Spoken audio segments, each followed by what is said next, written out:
नमस्कार मित्रों, हमारी सीरीज चल रही है ग्रहों के सिद्धांतों पर और आज हम बात करने जा रहे हैं ग्रहों की उदय अवस्था।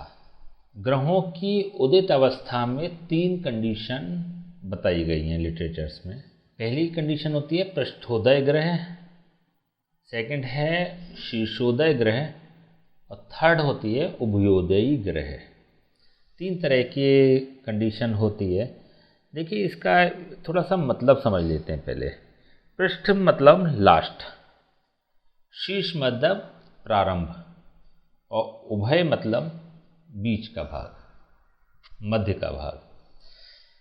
जब प्रेडिक्शंस की बात आती है, जब फलादेश की बात आती है, तो प्रत्येक ग्रह जो फल देता है अपना, वो या तो दशा के स्टार्टिंग में देता है या मध्य में देता है या अंत में देता है।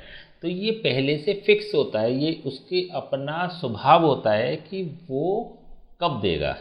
ये भी जो स्वभाव होता है ये नैसर्गिक रूप से होता है, नेचुरल होता है। पृष्ठोदय ग्रह कौन से होते हैं? सूर्य, मंगल, शनि और राहु। ये 4 जो ग्रह होते हैं ये पृष्ठोदय ग्रह होते हैं, जो दशाओं के अंत में फलदायी होते हैं, फल देते हैं।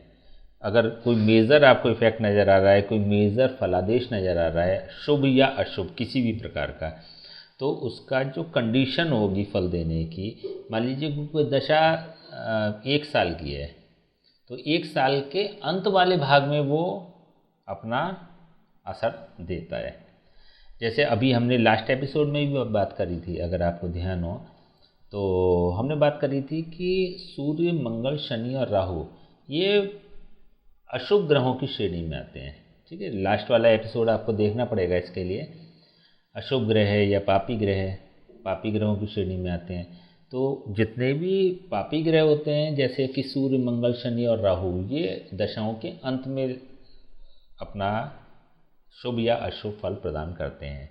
इसी तरह से शीर्षोदय ग्रह होते हैं शुक्र, चंद्र और बुध। नैसर्गिक रूप से ये शुभ ग्रह होते हैं। शुभ ग्रह शुक्र, चंद्र और बुध तीनों ही अपनी दशाओं के प्रारंभ में ही फल दे देते हैं।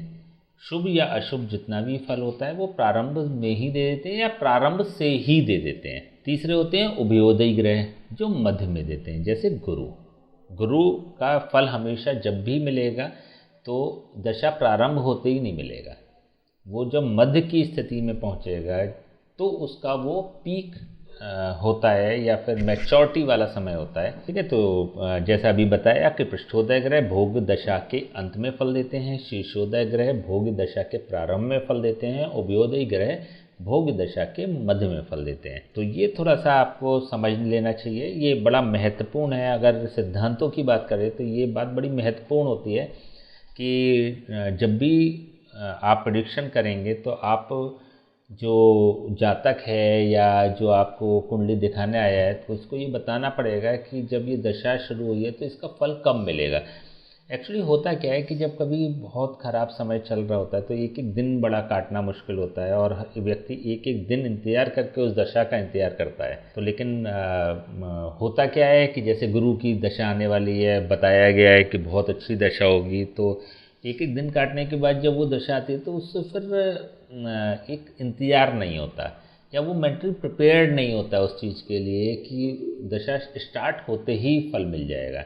लेकिन बेसिकली होता क्या है कि दशा कुछ गुजरने के बाद तब फल मिलना शुरू होता है।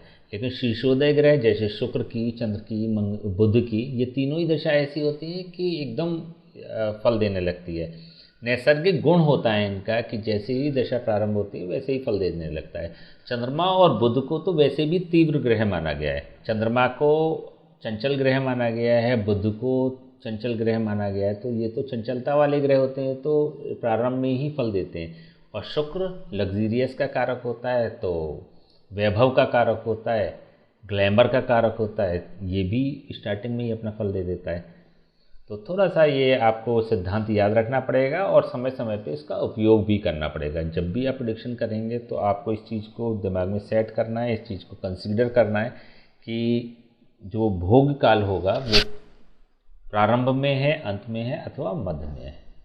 ठीक है, तो ये हमने ग्रहों की उदित अवस्था की बात करी है।